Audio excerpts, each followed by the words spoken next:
जी बिजली भूमि कैर्याली जी, उत्तराखंड के धरतियों डामुन डाम्याली जी, उत्तराखंड के धरतियों डामुन डाम्याली जी, डामुन डाम्याली जी, सुरंगुन खैण्याली जी, उत्तराखंड की धरतियों डामुन डाम्याली जी, उत्तराखंड की धरतियों डामुन डाम्याली जी। कितना डरावना होता है कथा हो जाना। जी हाँ दोस्तों, है से था के इस सफ़र के बीच रुदन है, दर्द है, पीड़ा है, और इस सफ़र से इन दिनों उत्तराखंड का एक शहर गुजर रहा है, ज्योतिर्मठ, कहूँ तो जोशीमठ।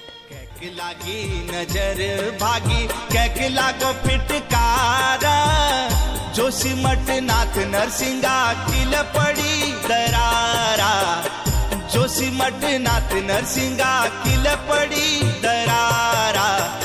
दोस्तों, एक खाली स्थान पर एक मकान बनने और एक मकान के पूरे शहर में तब्दील होने की समयावधि सदियों की होती है, और एक बसे बसाए शहर को खंडहर में तब्दील होने में चंद बरस लगते हैं, चंद माह लगते हैं, और कई बार तो ये सफ़र चंद दिनों का होता है। इन दिनों जिस दौर से चमोली जनपद का जोशीमठ शहर गुजर रहा है, भगवान बद्री विशाल से प्रार्थना है कि वो समय किसी और शहर को ना देखना पड़े। लेकिन दोस्तों, जोशीमठ की त्रासदी की कहानी क्या है? जोशीमठ की कहानी क्या है, और क्या जोशीमठ फिर से जिंदा हो सकता है? आज इन्हीं मुद्दों पर बात करेंगे, लेकिन शुरुआत से करते हैं।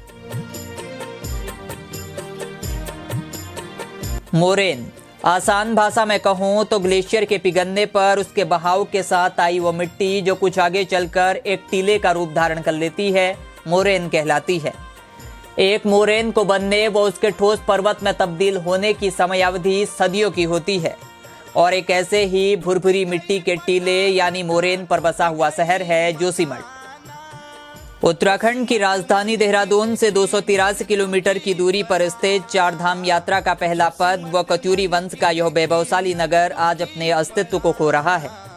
इस नगर से यानी जोशीमठ से 45 किलोमीटर की दूरी पर विराजते हैं भगवान बद्रीनाथ।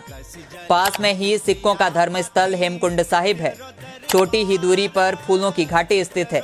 ये वही नगर है जहां आदि गुरु शंकराचार्य ने अपने जीवन का सबसे लंबा समय बिताया था।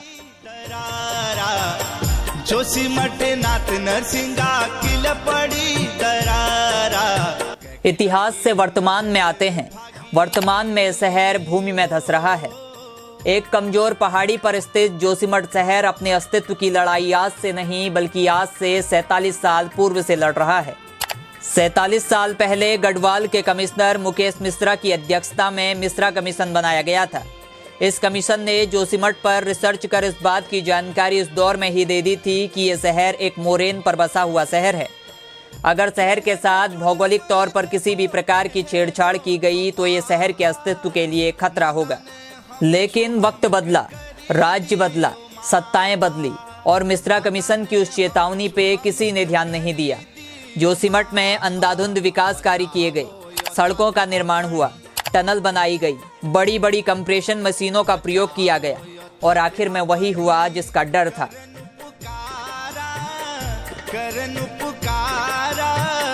जोशीमठ नाथ नरसिंगा किल पड़ी दरारा। जोशीमठ त्रासदी के दो मुख्य मानव निर्मित कारण बताए जा रहे हैं।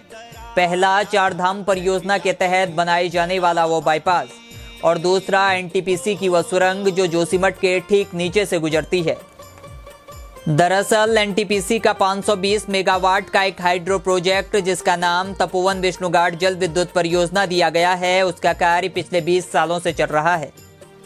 परियोजना के तहत धौलीगंगा के पानी को नीचे लाने के लिए एक टनल बनाई जा रही है। 12 किलोमीटर लंबी इस टनल में एक ओर से 2 किलोमीटर और दूसरी ओर से 6 किलोमीटर की खुदाई कर दी गई है।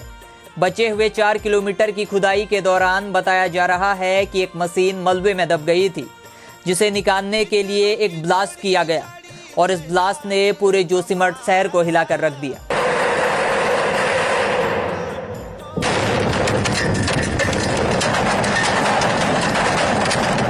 लोगों के घरों से निकलते पानी के विषय में क्षेत्रीय लोग बता रहे हैं कि पिछले बरस तपोवन में बादल फटने के बाद भारी मात्रा में पानी टनल के अंदर घुस गया था, जो इस वक्त दरारों से रिस रिस के बाहर आ रहा है।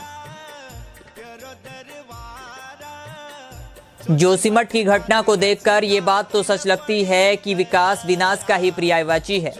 लोगों के घरों को रोशन करने की उम्मीद में बनाई जा रही तपोवन विष्णुघाट जल विद्युत परियोजना ने जोशीमठ के हजारों लोगों की जिंदगी में अंधेरा कर दिया है।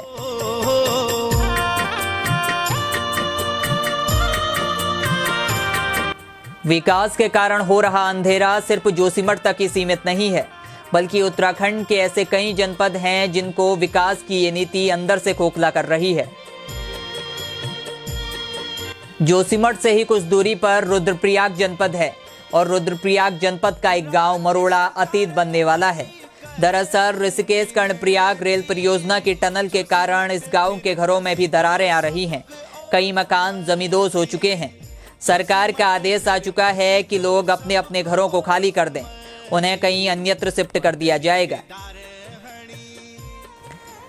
लेकिन दोस्तों, एक सवाल मैं आपसे पूछता हूं कि क्या अपनी जन्मभूमि को छोड़कर किसी अन्यत्र स्थान में जाके बस जाना इतना आसान है, जिस स्थान में आपने अपने जीवन का सबसे लंबा समय गुजारा, जहां आपने अपना बचपन गुजारा, जिस छत के नीचे आपने अपने सारे सुख दुखों को अपने परिवार के साथ बांटा।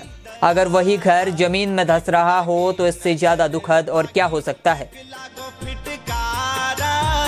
लागी नजर भागी कैके लागो फिटकारा, जोशीमठ नाथ नरसिंगा किल पड़ी दरारा, जोशीमठ नाथ नरसिंगा किल पड़ी दरारा।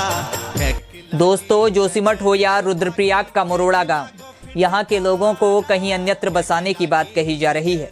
लेकिन मेरा एक सवाल है कि आप छत तो मुहैया करा देंगे, लेकिन क्या लोगों को वो सुकून दे पाएंगे जो उन्हें अपने घर में मिलता होगा। वनिदा फाजली ने भी कहा है ना कि नई नई आंखें हो तो हर मंजर अच्छा लगता है। कुछ दिन शहर में घूमे लेकिन अब घर अच्छा लगता है। हमने भी सोकर देखा है नए पुराने शहरों में, जैसा भी हो अपने घर का बिस्तर अच्छा लगता है। जोशीमठ नाथ नरसिंगा किल पड़ी दरारा, जोशीमठ नाथ नरसिंगा किल पड़ी दरारा, कैकी लागी नजरा भागी हो। दोस्तों, उत्तराखंड में एक जोशीमठ नहीं बल्कि दर्जनों जोशीमठ हैं जो अपने अस्तित्व की लड़ाई लड़ रहे हैं। इतिहास में भी हमने टिहरी खोया, पिछले बरस जौनसार बाबर का सबसे सुनहरा गांव लोहारी खोया और अब हम जोशीमठ को खोने वाले हैं। लेकिन वो कहते हैं ना दोस्तों कि कुछ पाने के लिए कुछ खोना पड़ता है, पर यह कहावत उत्तराखंड के साथ सटीक नहीं बैठती, क्योंकि उत्तराखंड खो ही खो रहा है, कुछ पा नहीं रहा है। जिन जल विद्युत परियोजनाओं के लिए हम अपने आसियाने छोड़ देते हैं, उन जल विद्युत परियोजनाओं से हमें बिजली तक मुहैया नहीं कराई जाती। आज भी उत्तराखंड के कई ऐसे गांव हैं जो बिजली के लिए तरस रहे हैं, और ये बात मैं नहीं कह रहा, ये मीडिया की रिपोर्ट कहती है। कुछ भी नहीं लगा है वहाँ पे, आया ही कुछ नहीं लाइट, लैंप ही जलाना पड़ता है या मोमबत्ती जलाने पड़ते हैं। बहरहाल समस्या को गाना समस्या का समाधान नहीं है, पर हाँ, हमें जागना जरूर होगा, वरना कल उत्तराखंड उस स्थिति पे खड़ा होगा जहां आज जोशीमठ खड़ा है। पर हाँ दोस्तों, ये भी जरूर याद रखना कि उत्तराखंड को वीर भूमि कहा जाता है, बलिदान भूमि कहा जाता है, और आज देश के विकास में एक पूरे शहर ने अपना बलिदान दिया है। धरातल पर भले ही खंडहर हो रहा हो, लेकिन लोगों के दिलों में जोशीमठ आबाद रहेगा। जब भी कत्यूरी राजवंश का जिक्र होगा, तब उसके उस वैभवशाली नगर की बात जरूर की जाएगी जिसे जोशीमठ कहा जाता है। जब भी आदिगुरु शंकराचार्य को याद किया जाएगा, तब ज्योतिर्मठ शहर याद आएगा। बहरहाल जोशीमठ जिंदा है और अपने अस्तित्व के लिए लड़ रहा है, और देखिएगा जीत जोशीमठ की ही होगी। बातें लंबी न हो जाए, इसलिए अभी आपसे अलविदा लेता हूँ। मुलाकात जल्द ही होगी। इस कहानी को आप तक पहुँचाने वाला मैं रोहित भट्ट हूँ, और हमारे साथ जुड़े रहने के लिए आपका बहुत बहुत धन्यवाद। बचाओ यथार्थ अपनी, बचाओ यथार्थ अपनी, करन पुकारा करन पुकारा जोशी मठ नाथ नरसिंगा किल पड़ी दरारा जोशी मठ नाथ नरसिंगा किल पड़ी दरारा कैकी लागी नजरा भागी